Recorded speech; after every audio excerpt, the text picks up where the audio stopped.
नमस्कार दोस्तों। अच्छा, हम में से कितने लोग ऐसा मानते हैं कि लाइफ में बहुत ज्यादा कंपटीशन है?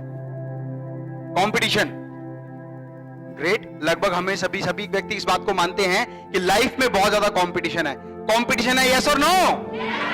अगर कंपटीशन है तो जीवन की शुरुआत ही कंपटीशन से हुई है। आज की क्लास का शुभारंभ भी हमें कंपटीशन से करेंगे।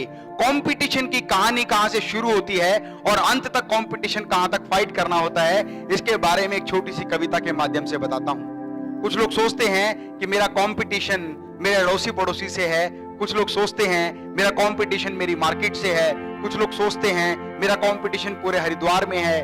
कुछ लोग सोचते हैं मेरा कंपटीशन पूरे उत्तराखंड में है। कुछ लोग सोचते हैं पूरे नॉर्थ इंडिया में है। कुछ लोग सोचते हैं कि मेरा कंपटीशन इंडिया में है और कुछ लोग सोचते हैं कि मेरा कंपटीशन पूरे विश्व में है। यह आपकी सोच पर निर्भर करता है कि आपके काम करने का तरीका, आपके काम करने का नजरिया, आपके काम करने का दायरा कितना बड़ा है।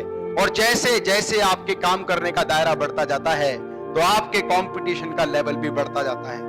और जैसे जैसे कंपटीशन का लेवल बढ़ता है आपके काम करने की योग्यता में बहुत अधिक निखार आता है, बहुत अधिक परिवर्तन होता है। आप नई नई चीजों को सीखते हैं, समझते हैं और इंप्लीमेंट करते हैं और देखते ही देखते आप पूरे विश्व में छा जाते हैं। तो एक कहानी शुरू होती है कंपटीशन की, एक चिड़िया के बच्चे से जिसका जन्म एक अंडे से होता है। और जब तक चिड़िया का बच्चा एक अंडे में रहता है तब तक उसको कोई कंपटीशन नहीं फाइट करना पड़ता। तो जो लोग ये सोचते हैं मेरी लाइफ में कंपटीशन नहीं है, तो समझ लीजिए उन्होंने अपने जीवन में आगे बढ़ने के बारे में नहीं सोचा। जब आप आगे बढ़ने के बारे में सोचेंगे तो आपका कंपटीशन शुरू हो जाएगा। तो कहानी है एक छोटे से चिड़िया के बच्चे की जिसका जन्म एक अंडे से होता है। और जब वो अकेला अंडे में होता है तो उस समय कंपटीशन नहीं होता। उस समय कंपटीशन नहीं होता। और कंपटीशन जब शुरू होता है जब वो अंडा फूटता है, उसमें से वो चूजा बाहर निकलता है और वो देखता है अकेला नहीं हूं। इस कंपटीशन में, इस छोटे से घोंसले में 4 मेरे जैसे अंडे पहले थे और वो बच्चे निकल चुके हैं। अब दाना चुगने के लिए मेरा कंपटीशन इन 4 लोगों के साथ है। अब मेरा कंपटीशन इन 4 लोगों के साथ है। तो देखिए सोच का नजरिया और दायरा कैसे बदलता है।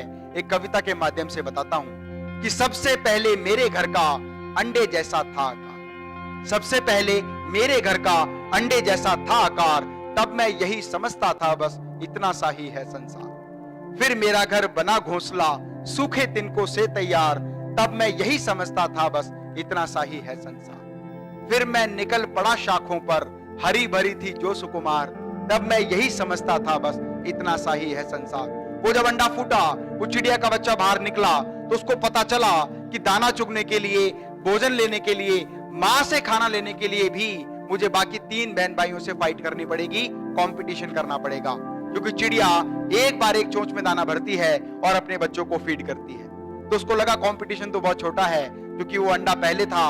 जब बाद में चूजा बना, बच्चा बना, तो उसको लगा कि बाकी 3 बच्चे कमजोर हैं और मैं कंपटीशन में आसानी से जीत सकता हूं। और जब उसके पंख निकले, थोड़ा सा बड़ा हुआ और उसने चलना शुरू किया अपने पेड़ की अलग अलग शाखाओं पर, तो उसको पता चला कि मेरा कंपटीशन मेरे 4 बहन भाइयों से नहीं था। मेरा कंपटीशन तो इस पेड़ पर बैठे हर डाल पर एक घोंसले में उन 4 बच्चों से है। और अगर ऐसे घोंसले में मतलब ऐसे पेड़ पर अगर 20 घोंसले हैं तो 20 चौक 80 लोगों से मेरा कंपटीशन है। मतलब कंपटीशन का दायरा और बड़ा हो गया। कंपटीशन का दायरा और जब कंपटीशन का दायरा बड़ा होता है तो आपको अपनी शक्ति में भी वृद्धि करनी होती है। क्योंकि कुछ लोग कंपटीशन में आपसे आगे होते हैं, कुछ लोग पीछे होते हैं। उस चिड़िया के बच्चे ने देखा कि कंपटीशन में जो लोग अलग अलग डाल पर बैठे हैं उनमें से कुछ बच्चे उनसे बड़े हैं। तो दाना चुगने के लिए कंपटीशन थोड़ा बड़ा हुआ। तो दोबारा से मैं आपको समझाता हूं कि सबसे पहले मेरे घर का अंडे जैसा था आकार, तब मैं यही समझता था बस इतना सा ही है संसार। फिर मेरा घर बना घोंसला सूखे तिनकों से तैयार, तब मैं यही समझता था बस इतना सा ही है संसार। फिर मैं निकल पड़ा शाखों पर, हरी भरी थी जो सुकुमार, तब मैं यही समझता था बस इतना सा ही है संसार। और आखिर जब मैं उड़ा गगन में अपने पंख पसार, तब मेरी समझ में आया बहुत बड़ा है यह संसार, बहुत बड़ा है यह संसार। और कंपटीशन के इस दौर में जो व्यक्ति नई नई चीजों को सीखना शुरू करेगा, अपने जीवन में उसका अनुकरण करना शुरू करेगा, उन चीजों को समझ के अपने आप को आगे बढ़ाने के लिए निरंतर प्रयास करेगा, वही व्यक्ति जीवन में आगे बढ़ेगा।